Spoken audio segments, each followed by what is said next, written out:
a tragic loss of life.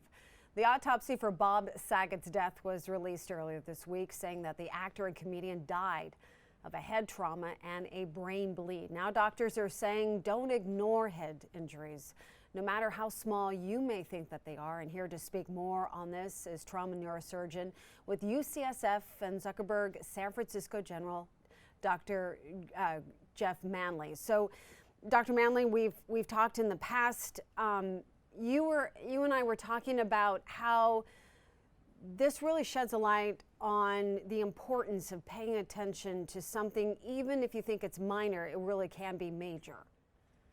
Yes, I mean, historically, we've treated this as an event and not a process. And I think we've really underestimated the long-term consequences of traumatic brain injury. And while it's uncommon that people die from these in the case of Mr. Saget, it actually happens with enough frequency that we really believe that there should be a public campaign to educate people and healthcare providers and citizens that just in the same way that we've educated people to be mindful of what does chest pain mean, what does it mean to have a stroke, people need to understand that if you have an external force injury to your head, and by that I mean a slip, a fall, hit your head against a door jamb, that if you have any change in consciousness, like getting your bell rung, or you have a little bit of amnesia for the event, or even worse, if you lose consciousness, these are absolutely signs and symptoms that should bring you to the doctor.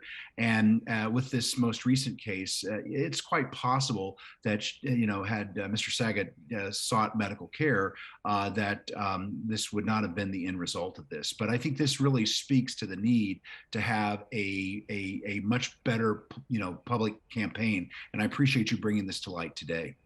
So when we talk about a public campaign, what is it that we should know of best practices? I mean, you were going through a list. So let's, for example, say that, I fall tonight and I kind of hit my head, but when are you overreacting and when are you taking necessary actions? Well, so certainly people have bumps to the head, and I actually had an opportunity to look online, and they just released more details of this report for Mr. Saget. And what happened to him is he fell and hit the back of his head, which can be a really profound injury because you can't really brace your fall when you fall backwards. And so he had a variety of bleeding in the head, but this can be silent because it's inside your head. You really can't see this. And so what I would say is that if somebody hits their head or there's an external force injury, it doesn't actually have to hit your head. Your head can go back and forth like this in a car accident. And because your brain floats inside your skull, you can actually injure your brain without actually having a direct impact. So really the three principal signs to think about here are: one, did you lose consciousness? Everybody typically figures that out. Did you have amnesia? Do you remember absolutely everything that happened to you during this event? If not, that's a problem. Or did you feel like you got your bell rung, that you had like this short little feeling of like, oh, I'm not sure exactly where I am, but I remember hitting my head? That's also called alteration of consciousness. And any one of these three things really means that you should seek out health care because, oftentimes these things are not life-threatening, but as we've learned over the last 10 years and from things like football players and soldiers and so on, that even these injuries that seemingly were mild can be associated with long-term disability. So I think the first step is if you have these signs of alteration of consciousness, post-traumatic amnesia, or loss of consciousness, you need to be seen by a healthcare provider. And let's talk about a healthcare provider. Now, not everyone is up to speed about the totality of these kinds of injuries. And you really have to champion your own healthcare too, depending on where you are seen and the level of expertise they have in this area. Is that correct? Yeah, you're absolutely right. And I think that sadly, just last week on Tuesday, the National Academies of Science, Engineering, and Medicine released a report with 8 recommendations. And one of those recommendations is that we really need to shore up our healthcare system for managing those patients. If someone's in San Francisco and they come to San Francisco General Hospital, they are likely to be evaluated in the best way with the highest level of care. But you really can't say that about every other place that you would go. So in general, ACS designated trauma centers are a good place to start. So we know that we have a gap to fill in terms of the kind of care that we're providing to these people. And the other thing, sadly, is that there's a recommendation in this report of increasing public awareness by both individuals and healthcare providers. And I think with increased awareness, what happened to Mr. Saget would not have happened. And I think that once you're aware that you need to go to some place like a trauma center where they're used to dealing with this on a regular basis. So, just to repeat, it's loss of consciousness, which is pretty obvious. Is this post-traumatic amnesia? Have you forgotten the events of what happened around the time of your injury? Or did you feel like you got your bell rung, or there's fogginess, which we refer to as alteration of consciousness? And how important is this, doctor, when we talk about, for example, sports?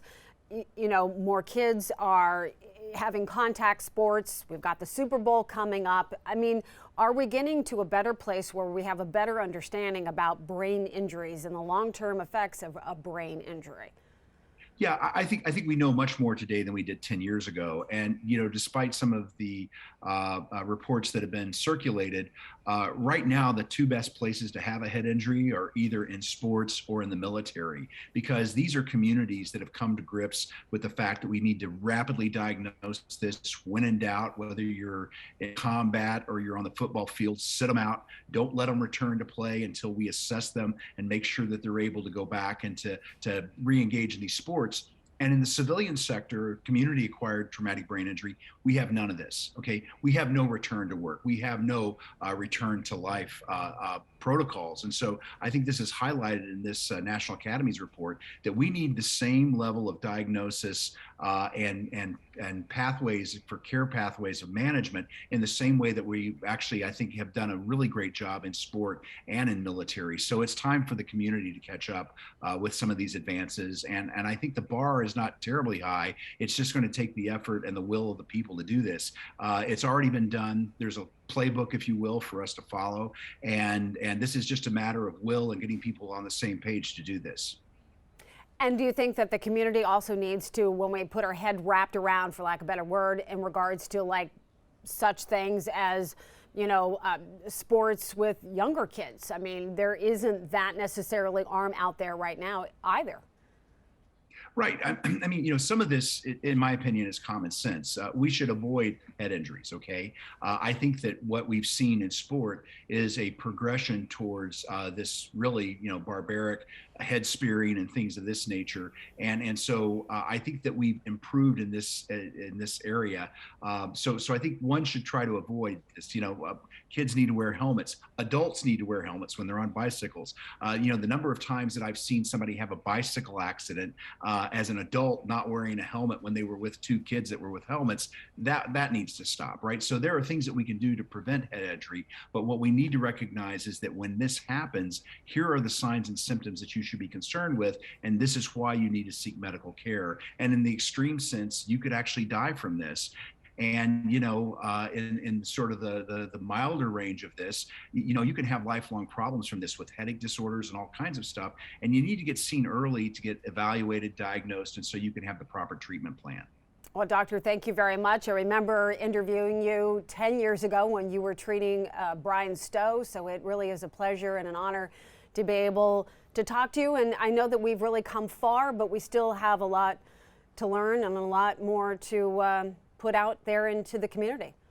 Yeah, and what I would say is, all these things have been going on in the last 10 years. We've learned a lot. We are now poised to catapult our care, into the future where things like this don't happen again. And we can provide the high level of brain injury care that we do for people with chest pain and diabetes and things like this. This is within our reach. We just have to do it. Okay, let's just do it. Thank you very much, doctor. I appreciate the time and those points. Very important to remember. Good. Thank you very much for your time as well and for getting this out to the public. We need more public information. Thank you.